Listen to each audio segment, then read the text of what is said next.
நடிகர் ஸ்ரீகாந்த் போதைப் பொருள் பயன்படுத்தியதாக போலீசார் கைது செஞ்சிருக்காங்க. சென்னை நுங்கம்பாக்கத்துல இருக்கிற தனியார் பார்ல ஏற்பட்ட தகராறுல அதிமுக முன்னாள் நிர்வாகி பிரசாந்த் என்பவர் கைது செய்யப்பட்டாரு. இந்நிலையில பிரசாந்த் கிட்ட போலீசார் நடத்திய விசாரணையில அவர்கிட்ட இருந்து நடிகர் ஸ்ரீகாந்த் போதைப் பொருள் வாங்கியதா தகவல் வெளியாகி இருக்கு. இந்த தகவலுடைய அடிப்படையில தான் நடிகர் ஸ்ரீகாந்த் கிட்ட சென்னை நுங்கம்பாக்கம் காவல் நிலையத்துல தனிப்படை போலீசார் விசாரணை நடத்தினாங்க. இதை தொடர்ந்து அவர் போதைப் பொருள் பயன்படுத்தினாரா என்பது உறுதி செய்ய பிளட் டெஸ்டும் செஞ்சாங்க. அதன்படி பிளட் டெஸ்டோடைய ரிசல்ட் வந்ததுக்கு அப்புறமா இந்த விஷயத்துல போலீசும் நடவடிக்கை எடுக்க திட்டமிட்டுள்ளதா தகவல் வெளியானுச்சு. மேலும் பிரசாந்த் நடிகர் ஸ்ரீகாந்தை வச்சு தீங்கரை திரைப்படத்தை எடுத்து வந்ததாகவும் அப்போ நடிகர் ஸ்ரீகாந்துக்கு போதைப் பொருள் தேவைப்படுவதா பிரசாந்த் கிட்ட இருந்து வாங்கி சென்றதா பிரதீப் போலீஸ் கிட்ட சொல்லியிருந்தாரு.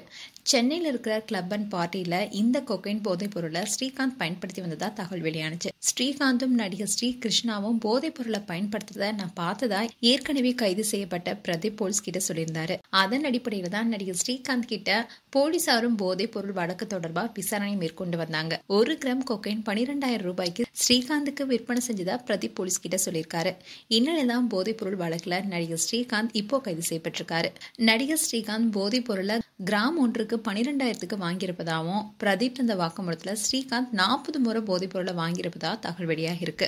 ஜிபே மூலமா மட்டுமே 4.72 லட்சம் கொடுத்து போதைப் பொருளை நடிகர் ஸ்ரீகாந்த் வாங்கியுள்ளதாகவும் போலீசார் தெரிவிச்சிருக்காங்க. மேலும் பிளட் டெஸ்டோடைய ரிசல்ட்ல கொக்கைன் போதைப் பொருள் பயன்படுத்தியது உறுதியானதுனால நடவடிக்கை எடுக்கப்பட்டிருக்கு. போதைப் பொருள் வழக்குல நடிகர் ஸ்ரீகாந்த் இப்போ கைது செய்யப்பட்டுள்ளது சினிமா வட்டாரத்துல பரபரப்பை ஏற்படுத்தியிருக்கு. அது மட்டும் இல்லாம வேற நடிகர்கள் யாராவது போதைப் பொருள் வாங்கியிருக்காங்களா என்ற கோணத்திலையும் விசாரணை நடத்தப்பட்டு வருது.